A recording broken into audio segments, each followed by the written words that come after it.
Hi everyone, welcome to this channel Scholars Villa. इस video में हम बात करेंगे 10th और 11th जनवरी के कुछ इंपॉर्टेंट न्यूज़ के बारे में जो आपके आने वाले एग्जाम्स के लिए हेल्प कर सकती हैं। तो this is about daily current affairs 2026। Okay, इसमें कुछ important news for 10th and 11th January. So let's start this video. इसमें हमारी फर्स्ट न्यूज़ है प्रवासीय भारतीय दिवस।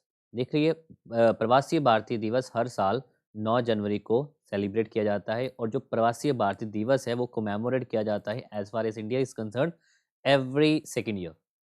तो ये एक भारतीय प्रवासी दिवस तो 9 ऑफ जनवरी को तो सेलिब्रेट होता ही होता है, पर जो इंडिया हमारा जो गवर्नमेंट ऑफ इंडिया ऑब्जर्व करता है वो बाई एनुअली ऑब्जर्व करता है एवरी सेकेंड ईयर्स। ओके, तो जो लास्ट था वो 2025 में ऑब्जर्व किया गया था, सेलिब्रेट किया गया था, उसमें एक थीम भी था। और जो नेक्स्ट आपका इवेंट आएगा वो 2027 में आएगा, इसलिए 2026 में कोई भी इवेंट इसलिए इनॉग्रेट नहीं किया गया। सो Bharatiya Pravasi Divas which is also known as a non residential Indian day is observed by annually across India on 9th ऑफ जनवरी। तो जो 18th भारतीय प्रवासी दिवस कन्वेंशन था वो कहाँ पर कमेमोरेट किया गया था? वो किया गया था भुवनेश्वर उड़ीसा में। ओके, भुवनेश्वर उड़ीसा में। इसका थीम था डायस्पोरा कंट्रीब्यूट टू अ विकसित Bharat. Okay, diaspora contribution to a विकसित भारत। तो ये था आपका भारतीय प्रवासी दिवस 18th कन्वेंशन। और जो 19th आएगा वो आएगा 2027 में। तो 2026 में एज सच कोई भी कन्वेंशन नहीं है। ओके, सो बट आपको डेट याद रखनी है, NRI day, that is 9th ऑफ जनवरी, क्योंकि आपको पता है महात्मा गांधी जी के जब महात्मा गांधी जी साउथ अफ्रीका से वापस आए थे 9th ऑफ जनवरी 1915 को, तो वो डेट उन्होंने कमेमोरेट करनी है। ओके, नेक्स्ट है इंडिया की जीडीपी की ग्रोथ। अब जीडीपी की ग्रोथ का जो डाटा प्रोवाइड किया है वो प्रोवाइड किया है यूनाइटेड नेशन के एक डिपार्टमेंट ने, जिसका डिपार्टमेंट का नाम है department of economic and social affair. Okay, तो 2026 के जनवरी में यूनाइटेड नेशन का एक डिपार्टमेंट है, दैट इज UNDESA, यूएन देसा, that is department of economic and social affairs, जिसने एक रिपोर्ट रिलीज की है। उस रिपोर्ट का नाम है world economic situation and prospect 2026, जिसमें उन्होंने इंडिया की जो जीडीपी है वो जीडीपी जो मेंशन की है वो की है 6.6% फॉर 2026 कैलेंडर। ओके, 2026 के लिए इंडिया का डाटा जीडीपी क्या प्रोस्पेक्ट की है 6.6%। अर्लियर उन्होंने किया था 7.4% एंड 6.7% फॉर द 2007। ओके, तो ये उनका अर्लियर एस्टिमेशन था कि 7.4% और 6.7% फॉर 2026 एंड 7 के लिए जाएगी। बट 7.4% उन्होंने जो अर्लियर एस्टिमेशन थी उसको कम करके 6.6 इन्होंने एस्टिमेशन दी है। तो ये एस्टिमेशन किसके द्वारा दी गई है? United nation department of economic and social affairs. Okay, so this is about Indian GDP growth. Next आता है ऑस्कर 2026। देखिए, ऑस्कर 2026 अभी तो ये अवार्ड्स फाइनल होने हैं, बट ये क्यों न्यूज़ में है? बिकॉज से इस ऑस्कर अवार्ड को हम अकेडमिक अवार्ड्स भी कहते हैं, और जो इस बार ऑस्कर अवार्ड होगा उसको हम बोलेंगे 98th अकेडमिक अवार्ड। उसमें ये चीज़ क्यों न्यूज़ में आई है? बिकॉज में इसमें जो आपकी इंडिया की जो 5 इंडियन मूवीज़ हैं वो एलिजिबल होगी for the prestigious best picture category के लिए। Okay, and these 5 movies has recognized as eligible for the prestigious best picture category. इसमें 5 पिक्चर्स कौन कौन सी है? एक तो है कंतारा। ओके, तो Kantara that is a legend, this is chapter 1। ये आपकी कौन सी है? कन्नड़ मूवी में। ओके, कन्नड़ लैंग्वेज में है। It was directed by the Rishab Shetty. ये कंतारा हो गई। सेकंड हो गई तन्वी द ग्रेट, जो हिंदी मूवी है, and it was directed by the Anupam Kher. देखिए, आपको इनके डायरेक्टर के नेम भी पता होने चाहिए या फिर प्रोड्यूसर्स के, बिकॉज वो भी आपके क्वेश्चन पूछे जाते हैं। ओके, तो this is about 98th Academy Award and Oscar award. Okay, so first हो गया Kantara, this was directed by the Rishab Shetty. Second is Tanvi the Great in Hindi, directed by Anupam Kher, तो कंतारा कन्नड़ है। थर्ड है महा अवतार नरिश्मा, ठीक है, नरसिम्हा सॉरी, महा अवतार नरसिम्हा, तो आपको पता है it's a multilingual animated feature movie. Fourth है टूरिस्ट फैमिली, तमिल में। ओके, टूरिस्ट एक तो है महा अवतार, और फोर्थ वन है Tourist Family which was a debut filmmaker Abishan Jeevinth. Okay, Jeevinth. और उसके अलावा ये तो होगी हमारी 4 मूवीज जो इंडिया में। जो फिफ्थ मूवी है वो हिंदी और यूके प्रोडक्शन है। ओके, तो fifth is a Sister Midnight, this is a Hindi UK co production starring Radhika Apte is also included. Okay, so this is about Oscar 2026। अभी अवार्ड्स तो फाइनल होंगे, उसमें आपको सारी कैटेगरीज याद रखनी कि best actor, best actress, best director, best movie. तो उसमें जो आपकी 5 इंडियन मूवी है, Kantara, Tanvi the Great in Hindi, महा अवतार, Narasimha, multilingual, tourist, family and sister midnight, तो ये प्रेस्टिजियस बेस्ट पिक्चर कैटेगरी के लिए एलिजिबल हुई हैं। नेक्स्ट है वर्ल्ड हिंदी डे। देखिए every year 10th of January को वर्ल्ड हिंदी डे सेलिब्रेट किया जाता है। This is known as a Vishwa Hindi Divas. Okay, so this is a celebrated the growing international presence of a Hindi language. अब ये 10th ऑफ जनवरी ही क्यों? Because जो हिंदी है वो 10th ऑफ जनवरी 1949 को यूएन जनरल असेंबली में पहली बार यूज़ की गई थी। ओके, 10/1/1949 को यूनाइटेड नेशन की जनरल असेंबली में हिंदी फर्स्ट टाइम यूज़ की गई थी। So that's why 10th of January को वर्ल्ड हिंदी डे सेलिब्रेट किया जाता है। So this that's why the World Hindi Day is commemorated on 10th of January. Next है जस्टिस मनोज कुमार गुप्ता। और जस्टिस मनोज कुमार गुप्ता जी क्यों न्यूज़ में आए हैं? Because he became the new chief justice of Uttarakhand high court. Okay, Uttarakhand high court. So justice Manoj Kumar Gupta he was appointed as a chief justice of Uttarakhand high court. देखिए किसी भी high court के चीफ जस्टिस की appointment के लिए आर्टिकल नंबर होता है 217। M I clear? सो किसी भी हाई कोर्ट के चीफ जस्टिस की अपॉइंटमेंट का आर्टिकल नंबर क्या है? 217। और ये जो आपकी अपॉइंटमेंट है, ये रिकमेंडेशन कहाँ से आती है? सुप्रीम कोर्ट के कोलिजियम सिस्टम से। अपॉइंटमेंट होती है प्रेसिडेंट से और ओथ होती है गवर्नर से। तो this is very important. Manoj Kumar Gupta ji he became the new chief justice of Uttarakhand high court. Next है supercomputer Param Shakti. Okay, अब सुपर कंप्यूटर परम शक्ति आप सबको पता है कि जितने भी सुपर कंप्यूटर है ये नेशनल सुपर कंप्यूटिंग मिशन के थ्रू सुपर कंप्यूटर इंस्टॉल किए जा रहे हैं in top institutes in Indian institutions में। ओके, तो ये इसमें आपकी जो नोडल एजेंसी है वो है सीडैक और साथ में Indian institute of science Bangalore. तो ये नोडल एजेंसी काम करती है इन पे। और जो सुपर कंप्यूटर परम शक्ति है ये कहाँ पर इंस्टॉल किया गया है? आईआईटी मद्रास में। सो इस पे कौन सी मिनिस्ट्री काम करेगी? Ministry of Information and Technology. Okay, तो Ministry of Information and Technology has launch Param Shakti, ये super powerful supercomputing facility at IIT Madras. Next है अकासा एयर। तो ये एक एयरलाइन है अकासा एयर। इसमें झुनझुन वाले जी के साथ आप इसको कनेक्ट कर सकते हो। तो Akasa air which is a Indian youngest airline. तो ये यंग इंडियन की एयरलाइन कब फाउंड हुई थी? 2020 में, 2020 में। Okay, so this is Akasa Air, Indian youngest airline founded in 2020. Now he became the member of IATA, that is a International Air Transport Association. IATA, that is a International Air Transport Association. Right now Akasa Air become the 5th member. इसके अलावा 4 और member भी हैं। एक तो है आपकी air India express, next है इंडिगो, अकासा एयर और एक आपकी है स्पाइस जेट। तो with entry of Akasa India now have 5 IATA members. ठीक है, air India express, Indigo, Akasa air and spice jet. तो ये आपको सारे याद रखने हैं। नेक्स्ट है पंखुड़ी पोर्टल। देखिए ये पोर्टल है, ये गवर्नमेंट पोर्टल है। आपको पता है पेपर में जो क्वेश्चन पूछे जाएंगे पोर्टल पे पूछे जाते हैं, और ये पोर्टल कौन सी मिनिस्ट्री के द्वारा लॉन्च किया गया, तो ये क्वेश्चन आता है। तो ये पंखुड़ी पोर्टल है। तो पंखुड़ी, ओके, यू कैन पंखुड़ी आप कनेक्ट कर सकते हो वुमेन के साथ, गर्ल के साथ basically.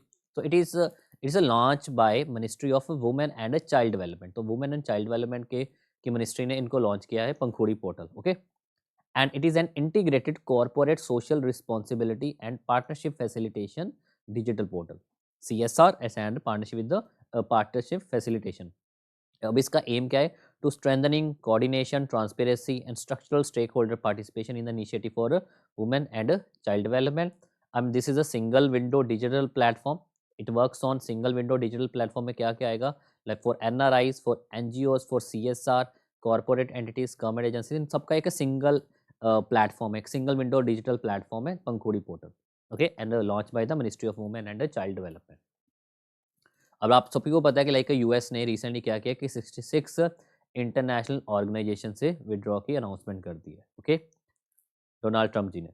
So the United States has announce the withdrawal of 66 international organization, marking a significant escalation in President Donald Trump retreat from the multilateral global cooperation. तो आपने याद रखना है। अब इसमें आप 2-3 याद रख सकते हो। इसमें इंटरनेशनल सोलर अलायंस भी आ जाएगा, पेरिस क्लाइमेट डील भी आ जाएगा। तो ये there are some and there are multi more international organisation जहाँ से यूएस ने विड्रॉ कर लिया, पर इसमें से 2-3 मैंने यहाँ पर बता दी। International Solar Alliance, Paris climate deal जहाँ से डोनाल्ड ट्रंप ने विड्रॉ कर लिया, यूएस ने विड्रॉ कर लिया। तो there are 66 international organisation. Next है EB4 वीज़ा। EB4 वीज़ा आपको पता है कि EB4 वीज़ा अब रिसेंटली इंडिया ने इंट्रोड्यूस किया for the Chinese business traveller के लिए। ओके, EB4 जो वीज़ा है वो इंडिया ने इंट्रोड्यूस किया है for the Chinese business traveller. So this move is intended to ease travel for investment and production related activities while supporting gradual normalization of India-China people-centric exchanges. अब ये visa EB4 visa ये 45 से लेकर 50 days के अंदर अंदर issue कर दिया जाएगा, और इसमें जो चाइनीज़ बिजनेस ट्रैवलर्स हैं वो मैक्सिमम 6 मंथ तक इंडिया में रह सकते हैं। It stays India up to the 6 month and this visa is mean for clearly defined purpose. इसमें क्या क्या पर्पस हो सकते हैं, like such as installation, commissioning, training, quality check, IT system setup, senior management visit and ensuring control and purpose driven entity. Okay, तो there are so this is about EB4 visa जो India ने किसको issue किया है, China के business travellers को। Next है Weimar triangle. देखिए वाइमार ट्रायंगल एक ग्रुप है, एक पॉलिटिकल ग्रुप है फ्रांस का, जर्मनी का एंड पोलैंड का। Okay, France, Germany and Poland, ये आपको याद रखना है, France, Germany and Poland.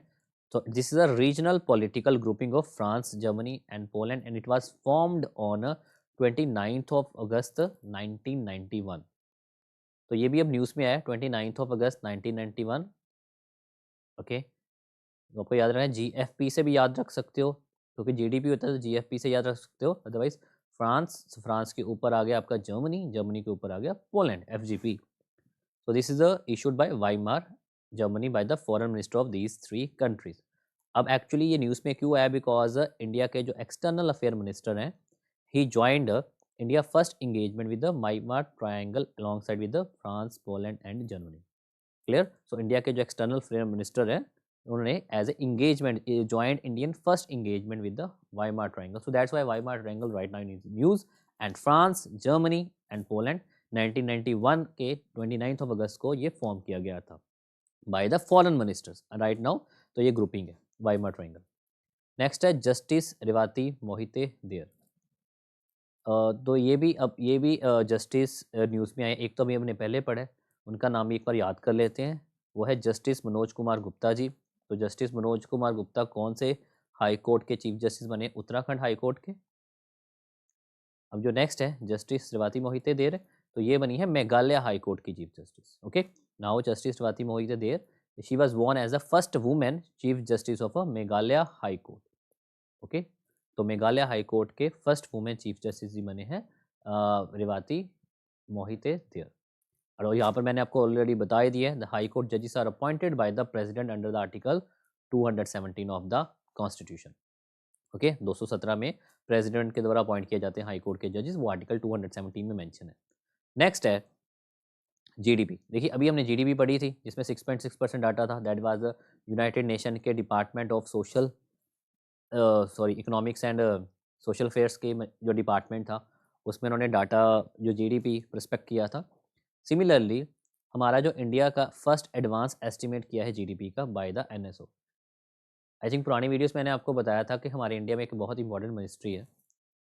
Okay, ministry of जिसको हम कहते हैं MoSPI, very important ministry which is a MoSPI. तो मॉस्पी के नीचे एक आपकी ऑर्गेनाइजेशन है नेशनल स्टैटिस्टिकल ऑर्गेनाइजेशन या नेशनल स्टैटिस्टिकल ऑफिस, जो काम करता है, जो डाटा प्रोवाइड करता है GDP का, इंडेक्स ऑफ इंडस्ट्रियल प्रोडक्शन का और कंज्यूमर प्राइस इंडेक्स का। तो ये डाटा कौन प्रोवाइड करता है, NSO। तो NSO ने फर्स्ट एडवांस्ड एस्टिमेट दिया है GDP का फॉर 2025-26। तो ये अपने याद रखना है।